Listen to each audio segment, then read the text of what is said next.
Movie की starting में हम देखते हैं एक लड़के को जिसका नाम है पेरिस। उसके घर के बाहर काफी सारे रिपोर्टर्स होते हैं जो कि उससे एक ही सवाल बार बार पूछते हैं कि आखिरकार उसने मैरिन को क्यों मार दिया। मैरिन पेरिस की गर्लफ्रेंड होती है और पेरिस के ऊपर ये इल्जाम होता है कि उसने मैरिन के साथ रेप करके उसे मार डाला है। रिपोर्टर्स की ऐसी बातें सुनकर पेरिस को काफी ज्यादा गुस्सा आता है और वो उन पर चिल्लाते हुए कहता है कि उसने मैरिन को नहीं मारा, जबकि वो उससे बहुत प्यार करता था। इसके बाद वो अपनी कार में बैठकर वहाँ से चला जाता है और अपनी फैमिली के पास आता है, जहाँ उसकी मॉम लीडिया, उसके डैड डेरिक और उसका एक भाई होता है जिसका नाम है टेरी। पेरिस के मॉम डैड उसे दिलासा देते हैं कि बहुत जल्द सब कुछ ठीक हो जाएगा, पर पेरिस के डैड को कहीं ना कहीं ये लगता था कि शायद मैरिन को उसी ने ही मारा है। इगी इस बात से नाराज हो जाता है और वहाँ से उठकर निकल जाता है। इगी पेरिस का ही निकनेम है। कुछ देर बाद ही इगी का भाई टेरी भी उसके पीछे पीछे आ जाता है और वो एक म्यूजिक प्ले करता है, जिसकी वजह से इगी को काफी अच्छा लगता है और उसका गुस्सा शांत हो जाता है। इसी बीच वहाँ पर ली आ जाता है जो कि टेरी और इगी का बचपन का दोस्त होता है। वो उन्हें आके बताता है कि मैरिन के मर्डर केस के जो भी एविडेंस थे वो अब हमें नहीं मिलने वाले, क्योंकि जो लैब जिसके अंदर वो एविडेंस थे वो अब जल चुकी है। लैब के अंदर पोस्टमार्टम के साथ साथ वो सारे मेडिकल एविडेंस है जिससे ये साबित हो जाता कि पेरिस बेकसूर है और साथ ही साथ मैरिन का मर्डरर कौन है ये भी पता चल जाता। ली इगी का दोस्त होने के साथ साथ उसके इस केस में मदद करता है एज अ लॉयर। लैब की बात सुनकर इगी काफी ज्यादा परेशान हो जाता है। इसके बाद ली और टेरी दोनों मिलकर उसे संभालने लगते हैं। यहाँ से सीन स्विच होता है और हम देखते हैं रात के सीन को, जहाँ पर मैरिन के डैड डेल और मैरिन के रिलेटिव साथ ही साथ इगी के पेरेंट्स भी ये सब एक साथ इकट्ठा होते हैं और मैरिन को श्रद्धांजलि देते हैं।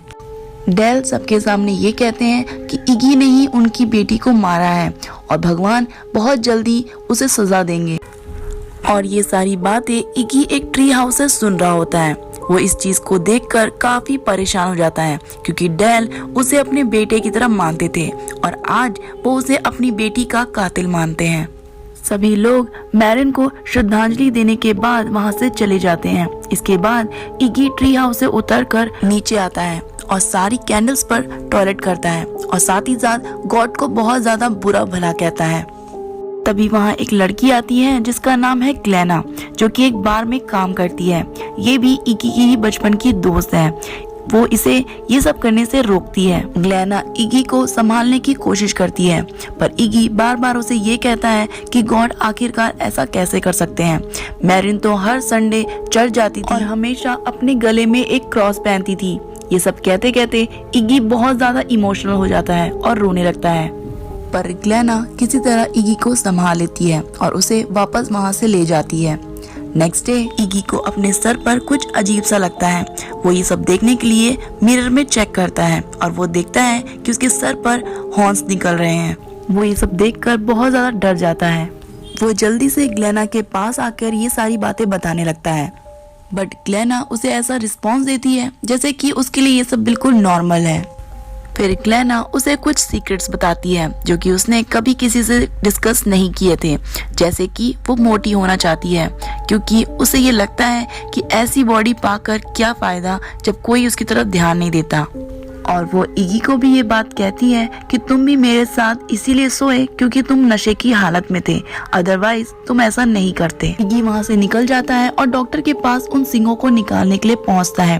वो क्लिनिक में जाता है जहाँ एक छोटी सी लड़की बेवजह चिल्ला रही होती है। वो रिसेप्शन पे जाता है और अपने सिंगों के बारे में बताता है कि वो इन्हें हटवाना चाहता है, पर रिसेप्शनिस्ट इस चीज से बिल्कुल भी हैरान नहीं होती।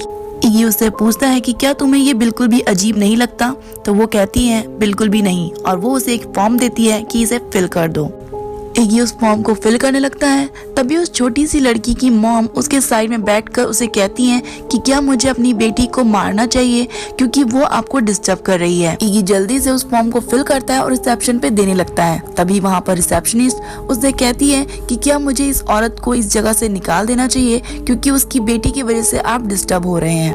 रिसेप्शनिस्ट उस औरत को गाली देती है और कहती है कि अपनी बेटी को चुप कराओ और यहाँ से ले जाओ। इस बात पर वो औरत गुस्सा हो जाती है और रिसेप्शन पे आकर वो हाथ मारने लगती है ग्लास पर। इगी उस औरत को रोकता है और उसका हाथ पकड़ लेता है और उस औरत का हाथ पकड़ते ही इगी को कुछ फ्लैशेस दिखते हैं जिसमें वो औरत किसी आदमी के साथ है। वो औरत घबरा जाती है और जल्दी से अपना हाथ छुड़वा कर वहाँ से चली जाती है। उसकी छोटी लड़की भी कहती है कि मैं अपनी मॉम से नफरत करती हूँ और चाहती हूँ कि उन्हें उसी बेड पर जला दूं। कुछ देर बाद इगी का अपॉइंटमेंट आ जाता है और वो डॉक्टर से मिलने अंदर चला जाता है, जहाँ डॉक्टर उसके सिंग को देखकर बिल्कुल भी हैरान नहीं होता। वो उसे ऐसे ट्रीट कर रहा होता है जैसे कि ये बिल्कुल नॉर्मल है। इगी डॉक्टर को इन सिंगों को हटाने के लिए कहता है। डॉक्टर उन सिंगों को हटाने का प्रोसीजर स्टार्ट करते हैं और इगी को बेहोश कर देते हैं। यहाँ से सीन स्विच होता है और हम देखते हैं इगी के बचपन को, जहाँ पर वो एक चर्च में है और वहाँ वो पहली बार देखता है मैरिन को, जो कि अपने क्रॉस की चमक से इगी को टारगेट कर रही होती है। मैरिन के जाने के बाद इगी देखता है कि मैरिन अपना क्रॉस यहीं पर छोड़ गई है और जो कि थोड़ा सा टूटा हुआ है। अगले दिन एरिक, जो कि इगी का दोस्त होता है, वो चेरी बॉम्ब लेके आता है। सारे दोस्त मिलकर उन बम को अलग अलग जगह पे प्लांट करते हैं और उस बम के फटने से बहुत खुश होते हैं। पर जब लास्ट में एक चेरी बम बचता है तो एरिक उसे देने से इनकार कर देता है। वो कहता है कि ये लास्ट बम हम ऐसे नहीं फोड़ेंगे, जबकि ये उसे मिलेगा जो एक शॉपिंग कार्ट पे बैठकर ऊपर से लेक में छलांग मारेगा। और इस चैलेंज को एक्सेप्ट करता है इगी। सब लोग इगी को मना करते हैं ये स्टंट करने से, क्योंकि ये बहुत ज्यादा खतरनाक था। पर इगी को वो चेरी बॉम्ब चाहिए था, इसीलिए वो कार्ट पे बैठता है और लेक पे छलांग मार देता है। इस स्टंट की वजह से इगी के सर पर हल्की सी चोट आ जाती है और जब वो पानी के अंदर गिरता है तो ऊपर बहुत सारे पेड़ कटे हुए रखे होते हैं, जिसकी वजह से वो ऊपर नहीं आ पाता। बाहर सभी लोग इगी का नाम लेते हैं और बहुत ज्यादा परेशान होने लगते हैं और दूसरी तरफ इगी पानी के अंदर बहुत स्ट्रगल कर रहा होता है और वो पानी से बाहर नहीं आ पाता। धीरे धीरे इगी को सांस लेने में प्रॉब्लम होने लगती है और वो डूबने लगता है। तभी इगी का दोस्त ली पानी में छलांग मारता है और वो इगी को सही सलामत पानी से बाहर निकाल ले आता है। नेक्स्ट डे ली मैरिन के उस क्रॉस को ठीक कर देता है और इगी को कहता है कि ये क्रॉस उसी को ही वापस देना चाहिए, क्योंकि उसी ने उसे ठीक किया है। पर इगी ली को मना करता है। वो कहता है कि ऐसा मत करो, इसके बदले तुम मेरा चेरी बम रख सकते हो। फिर ली उस क्रॉस को इगी को दे देता है और वो चेरी बम रख लेता है। अगले संडे इगी मैरिन को वो क्रॉस दे देता है, जिससे मैरिन बहुत खुश हो जाती है। इगी और मैरिन दोनों आपस में बात करते हैं, जहां मैरिन बताती है कि उसकी मॉम को कैंसर हो गया था, जिसकी वजह से उनकी मौत हो गई। वो दोनों आपस में बात कर ही रहे होते हैं, तभी टेरी भागता हुआ आता है और इगी को कहता है कि जो चेरी बॉम्ब ली को तुमने दिया था वो उसके हाथ पे फट गया है, जिसकी वजह से उसका हाथ बहुत ज्यादा डैमेज हो गया है। ये सुनते ही इगी और मैरिन दोनों हॉस्पिटल पहुंचते हैं ली से मिलने, जहां वो देखते हैं कि ली की 2 उंगलियां कट चुकी हैं उस बॉम्ब की वजह से। अगले दिन इगी मैरिन को जंगल लेके जाता है, जहां वो अपना ट्री हाउस उसे दिखाता है और उसे कहता है कि जब भी मैं अकेला फील करता हूँ तो मैं यहाँ आ जाता हूँ। वो दोनों ट्री हाउस पे चढ़ते हैं और वहाँ बैठ के बातें करने लगते हैं, जहाँ इगी उसे बताता है कि ये क्रॉस ली ने ही ठीक किया था और वो चाहता था कि वो खुद ये तुमको दे, बट मैंने उसके साथ डील की। मैंने उसे चेरी बम देकर ये क्रॉस उससे ले लिया था और फिर तुमको लाकर दिया। मैरिन उसे कहती है कि कोई बात नहीं, जबकि मैं खुद चाहती थी कि तुम ये क्रॉस मुझे लाकर दो। और इसके बाद मैरिन उसे किस कर देती है। यहीं से इन लोगों की लव स्टोरी स्टार्ट हुई थी। ऐसे ही कई साल बीत गए, ये लोग एक साथ रहे और एक दूसरे को बहुत प्यार करने लगे। इन लोगों ने अपना फ्यूचर भी एक साथ डिसाइड कर लिया था, जैसे कि मैरिज और आगे होने वाले बच्चों के नाम तक। यहाँ से सीन स्विच होता है और फिर से हम जाते हैं प्रेजेंट में, जहाँ पर इगी हॉर्न्स को हटवाना चाहता था। उसकी आंखें खुलती हैं और वो देखता है कि डॉक्टर ने आधा अधूरा काम कर रखा है और वो साइड में नर्स के साथ इंटीमेट हो रहा है। इगी यहाँ से निकलकर चला जाता है ली के पास और उसे इन सब के बारे में बताता है। पर प्रॉब्लम यहाँ पर ये होती है कि ली को उसके सिंग नहीं दिखते। इगी को ऐसा लगता है कि शायद अच्छे लोगों को उसके सिंग नहीं दिखते। फिर वो अपने पेरेंट्स के घर आता है और वहाँ उन सिंगों के बारे में बताने लगता है। बट इगी की मॉम बहुत ही अजीब बिहेव करने लगती हैं। वो कहती हैं कि मुझे तुम्हारी कोई भी प्रॉब्लम नहीं सुननी। वो उसके ऊपर चिल्लाने लगती हैं। और कहती हैं कि काश तुम मेरे बेटे ही नहीं होते। अपनी मॉम की ऐसी बातें सुनकर इगी का दिल टूट जाता है। उसके बाद वो वहाँ से जाने लगता है। तभी उसके डैड वहाँ आते हैं और फिर इगी अपने डैड से भी पूछता है कि क्या आपको भी मुझसे कुछ ऐसी बातें करनी है। और उसके डैड उससे कहते हैं कि काश तुमने मैरिन को नहीं मारा होता, वो काफी अच्छी लड़की थी। इगी बार बार अपने डैड को समझाने की कोशिश करता है कि उसने मैरिन को नहीं मारा, जबकि वो उससे बहुत ज्यादा प्यार करता था। पर उसके डैड उसकी कोई भी बात सुनने को नहीं तैयार थे। वो उसके ऊपर गुस्सा करने लगते हैं और गुस्से में ही कहते हैं कि मैंने ही लैब में आग लगवाई थी ताकि सारी एविडेंस जल जाए, जिससे कि तुम जेल ना जा सको। और ये सुनते ही इगी बहुत ज्यादा गुस्सा हो जाता है। वो अपने डैड पे चिल्लाता है कि आपकी वजह से जो असली कातिल है वो अभी भी आजाद घूम रहा है और मुझ पर मैरिन के मर्डर का चार्जेस लगे हुए हैं। इगी अपने घर से निकल जाता है और ये सारी बातें वो कॉल पर ली को बताता है। वो उसे बताता है कि डैड के कहने पे ही उनके दोस्त ने लैब में आग लगवाई थी। और इसी बीच हम देखते हैं मीडिया को इगी के पीछे। इगी मीडिया से बचते हुए उस पब में आ जाता है जहाँ ग्लेना काम करती है, बट वो पब में एंट्री करने से पहले ही मीडिया से घिर जाता है। मीडिया वाले फिर से उसे यही सारे क्वेश्चन दोबारा पूछने लगते हैं कि आखिरकार उसने मैरिन को क्यों मारा। इगी उन सबसे कहता है कि तुम में से जो भी बेस्ट होगा वही मेरा इंटरव्यू ले सकता है। इसके बाद उन सारे रिपोर्टर्स में फाइट होने लगती है और इगी जल्दी से पब के अंदर आ जाता है। पब के अंदर पब का मालिक उसे ये सच्चाई बताता है कि वो इस पब को जला देना चाहता है ताकि इंश्योरेंस के पैसे उसे मिल सके। फिर इगी पब के अंदर बैठे सभी लोगों से पूछता है कि क्या तुम में से कोई भी मैरिन के मर्डर के बारे में जानता है। तभी पास में ही बैठा एक आदमी इगी से कहता है कि मेरा कजन एक पुलिस ऑफिसर है और उसे नेक्स्ट विटनेस के बारे में पता है, और वो विटनेस कोई और नहीं एक वेट्रेस है जिसने तुमको और मैरिन को ड्रिंक सर्व की थी। और उस वेट्रेस ने ये बयान दिया कि तुम उसे यहाँ से जबरदस्ती खींचते हुए लेके गए, कार में बिठाया और यहाँ से चलते बने। इगी को इस विटनेस के बारे में जानकर थोड़ा रिलीफ मिलता है क्योंकि अब उसे पता है कि उसके खिलाफ किसने झूठा बयान दिया था। इगी वहाँ से निकल जाता है और जाके अपने कार में बैठता है जहाँ वो एक रिंग निकालता है जो कि वो मैरिन को देना चाहता था। यहाँ से सीन फिर से स्विच होता है और हम देखते हैं फिर से पास्ट के फ्लैशबैक को। जिस दिन मैरिन का मर्डर हुआ था, इगी उसे वही रिंग देखकर प्रपोज करना चाहता था। इगी ने अपने भाई टेरी और अपने फ्रेंड ली के साथ मिलकर सारे अरेंजमेंट कर लिए थे कि कैसे वो मैरिन को प्रपोज करेगा। उसी रात इगी मैरिन को एक रेस्टोरेंट ले जाता है जहां वो उसे प्रपोज करने वाला होता है। वो लोग बैठते ही हैं, तभी वहां पर एक वेट्रेस आ जाती है जो कि उन्हें ड्रिंक सर्व करती है। इगी मैरिन को प्रपोज करने वाला होता है पर वो देखता है कि मैरिन का मूड बिल्कुल भी ठीक नहीं है और वो इसके बारे में उससे पूछता है, जिसके रिप्लाई में मैरिन उससे कहती है कि मुझे लगता है कि हम दोनों को अब साथ नहीं होना चाहिए क्योंकि अब मुझे तुमसे प्यार नहीं रहा। मैरिन के मुंह से ये सारी बातें सुनकर इगी को बहुत शौक लगता है क्योंकि उन लोगों ने बचपन से ही ये सारे सपने देखे थे और आज जब वो उसे प्रपोज करने वाला था तो मैरिन ने उससे ब्रेकअप कर लिया। इन सारी चीजों से इगी बहुत ज्यादा परेशान हो जाता है और वहां से गुस्से में चला जाता है। वो जल्दी से रेस्टोरेंट से निकलता है और अपनी कार की तरफ बढ़ने लगता है और वहां हम देखते हैं टेरी को क्योंकि वो भी सेलिब्रेट करने आया था। पर इगी को इस तरह जाते देख वो बहुत ही हैरान हो जाता है, उसे कुछ समझ नहीं आता। नेक्स्ट डे इगी अपने कार में था जो कि बहुत ज्यादा सैड था क्योंकि वो इस चीज को बर्दाश्त नहीं कर पा रहा था कि मैरिन ने उसे मना कर दिया।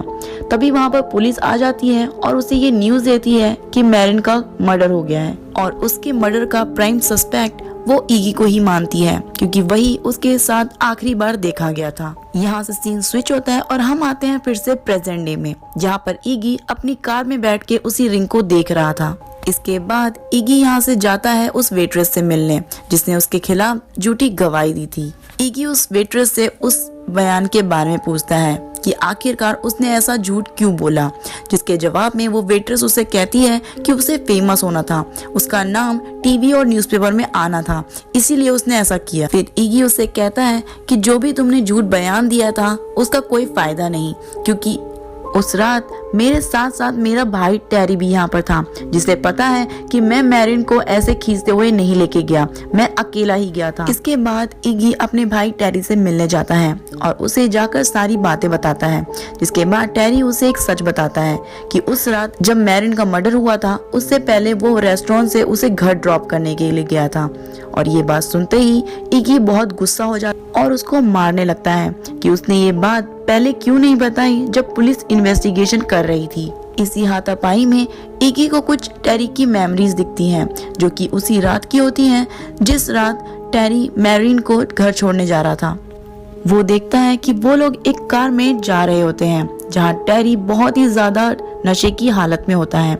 इसके बाद मैरिन कार को रुकवाती है और फिर वो जंगल के साइड जाने लगती है, उसी ट्री हाउस की तरफ। और टेरी कार में ही मैरिन का वेट करने लगता है। तभी उसकी आंख लग जाती है और वो सो जाता है।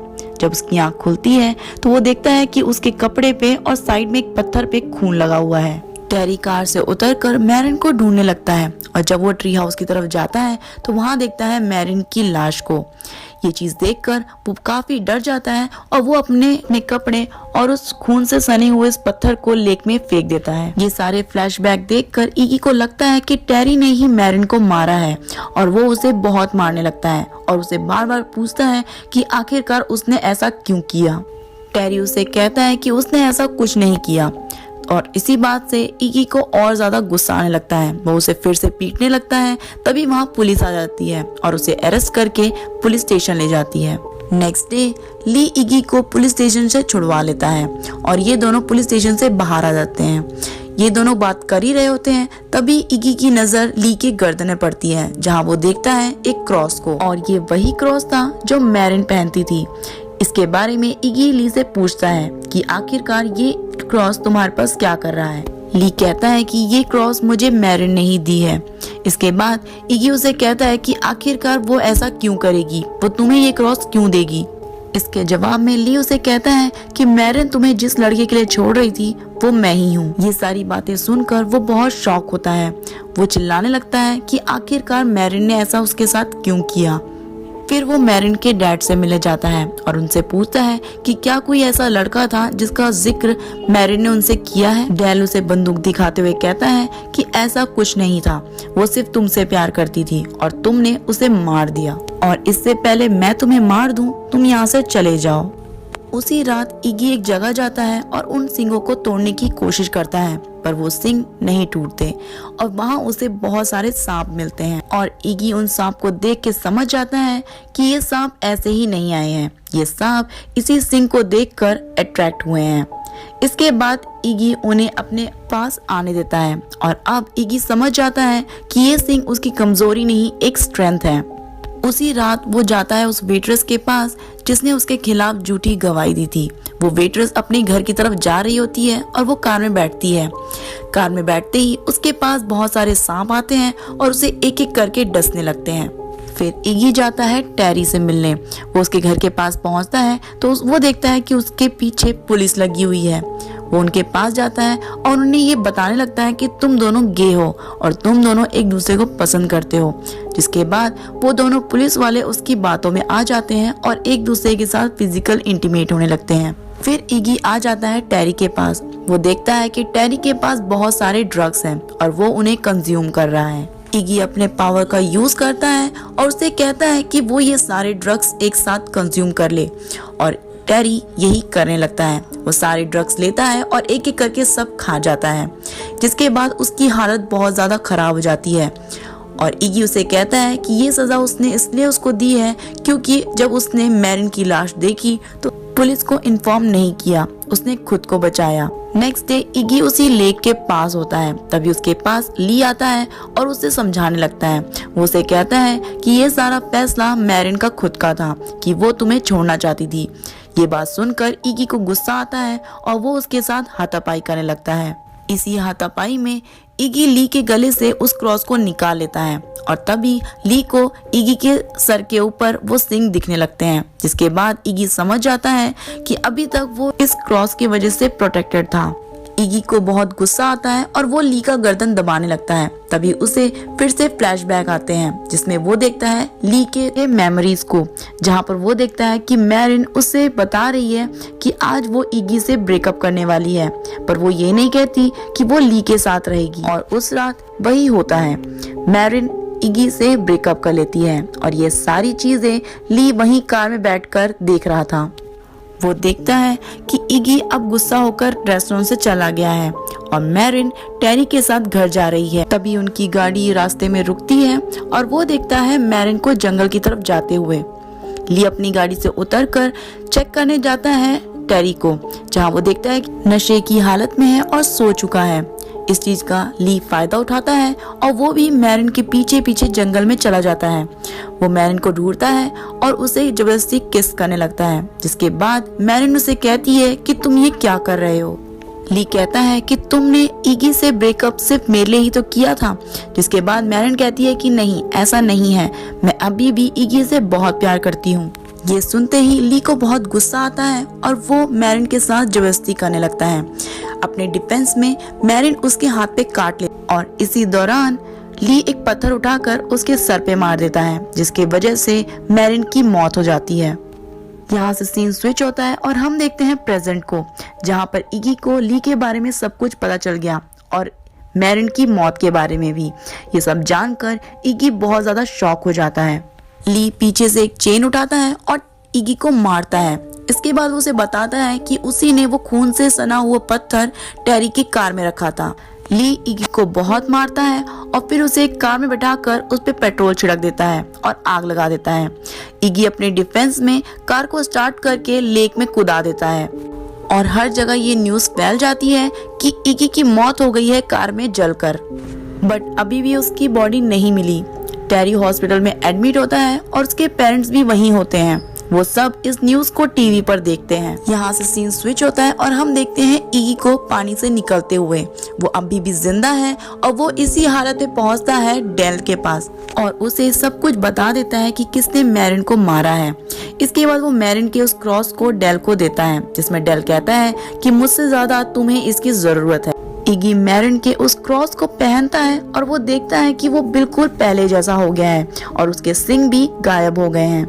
इगी वहाँ से निकलता है और उसी ट्री हाउस के पास पहुँचता है और वहाँ उस ट्री हाउस में उसे एक बॉक्स मिलता है जिसमें लेटर होते हैं और ये लेटर मैरिन के होते हैं, जिसमें लिखा होता है कि ये लेटर तुम्हें तब मिलेगा जब मैं शायद इस दुनिया में नहीं होंगी, क्योंकि जिस तरीके से कैंसर ने मेरी मॉम को मार दिया उसी तरह से वो मुझे भी मार देगा और मैं तुम्हारे साथ अधूरी जिंदगी नहीं जीना चाहती। इसी वजह से मुझे तुमसे दूर जाना पड़ेगा, पर मैं तुमसे हमेशा प्यार करती रहूंगी। ये सब पढ़ने के बाद इगी को समझ में आ जाता है कि आखिरकार मैरिन उससे क्यों ब्रेकअप चाहती थी। इसके बाद वो अपने भाई टेरी से मिलने जाता है हॉस्पिटल और वहाँ उसे सारी सच्चाई बता देता है कि मैरिन को ली ने मारा है और बहुत जल्द मैं उसे सजा दिलवा के रहूंगा। फिर इगी ली के पास जाता है उससे मिलने और यहाँ ली को कुछ भी याद नहीं होता कि उन दोनों के बीच क्या हुआ था और इसी चीज का वो फायदा उठाता है और उसे वॉक के लिए बोलता है और फिर वो उसे ले जाता है उसी ट्री हाउस के पास और वहाँ उससे बोलता है कि तुम ही ने मैरिन को मारा है ना, जिसके बदले ली कहता है कि मैंने ऐसा कुछ नहीं किया। इगी उसे कहता है कि अब झूठ बोलने का कोई फायदा नहीं और वो लोग ये बात कर ही रहे होते हैं। कुछ ही देर में वहाँ एक ऑफिसर और टेरी पहुंच जाते हैं। इसके बाद उन लोगों में हाथापाई होती है और हाथापाई में टेरी के पैर में गोली लग जाती है और ऑफिसर मारे जाते हैं और ये सब देखकर इगी को गुस्सा आता है और वो मैरिन के उस क्रॉस को निकाल देता है। इगी जैसे ही उस क्रॉस को निकालता है वो पूरे के पूरे एक डेविल में कन्वर्ट हो जाता है। ये देखकर ली घबरा जाता है और उसके ऊपर शॉटगन से फायर करने लगता है, पर इसका असर इगी पे नहीं होता। इसके बाद इगी ली को पेट के बल उठा लेता है, जिसकी वजह से उसका सिंग ली के पेट में चला जाता है और उस पे एक घाव बन जाता है। इसके बाद ली के चारों ओर बहुत सारे सांप आ जाते हैं और उसे लपेट लेते हैं। फिर एक सांप उसके उसी घाव के अंदर घुस जाता है जिसको इगी कंट्रोल कर रहा था और एक सांप ली के मुंह के अंदर घुस जाता है, जिसकी वजह से उसकी मौत हो जाती है। और दूसरी तरफ इगी भी एक पत्थर में कन्वर्ट होने लगता है और धीरे धीरे उसकी सांसें भी थम रही होती हैं। टेरी वहीं होता है पर वो उसके लिए कुछ नहीं कर पाता और आखिर में इगी की भी मौत हो जाती है। और फिर हम देखते हैं इगी और मैरिन को एक साथ उसी ट्री हाउस के नीचे, और यहीं ये मूवी खत्म हो जाती है। आपको ये मूवी कैसी लगी इसके बारे में हमें कमेंट बॉक्स में ज़रूर बताइएगा। साथ ही साथ अगर अभी तक आपने हमारे चैनल को सब्सक्राइब नहीं किया है तो प्लीज़ सब्सक्राइब कर लीजिए और बेल आइकन को ज़रूर दबाइए ताकि हमारे आने वाली वीडियो की नोटिफिकेशन आपके पास आती रहे। Thank you so much.